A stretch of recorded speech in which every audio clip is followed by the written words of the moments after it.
Guys, ang kapayapaan ng Diyos sa ating lahat.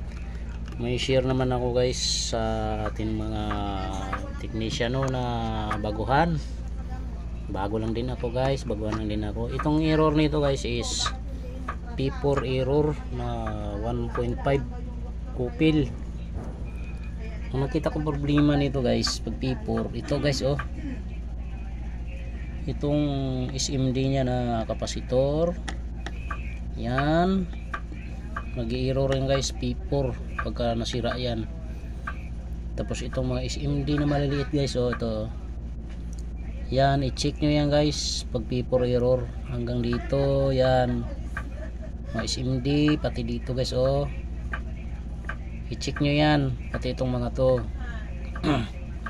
Tapos dito guys, yan yung mga SMD kapasitor. Tapos yung resistor, yan ang i-check nyo guys pag P4 error. Dito kayo mag-focus sa portion na to. Yan, yung pinalitan ko guys, ito lang yan P4 yan, error. Tapos yung ang huli natin yung IPM, i-check nyo rin to. Mamaya may shorted na, kaya hindi na siya pareho ng reading ng UVW. Okay, ayan guys, testingin natin yan. Kung andar ang ating compressor. Yan, hanggang makachamba guys. Tingnan natin. Hindi ko muna nilagyan ng heatsink. Pag P4 guys, mag-focus na lang kayo dito.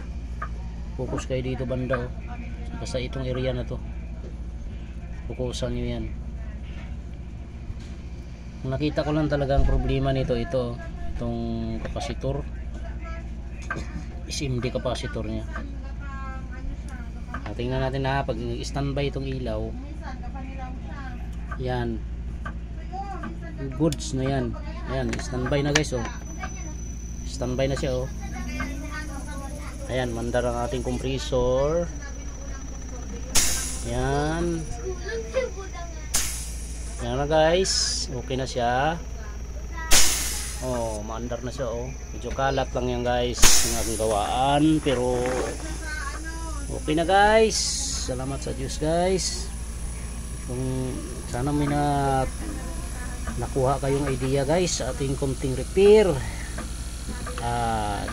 Kung bago ka pa sa aking channel, at isang like naman yan guys, at paki-subscribe na rin ang aking channel, at share nyo na rin guys para sa ating mga baguhan gumagawa ng board. Okay na siya guys, ito lang nakita kong problema. Okay, salamat sa Diyos at ingat tayong lahat.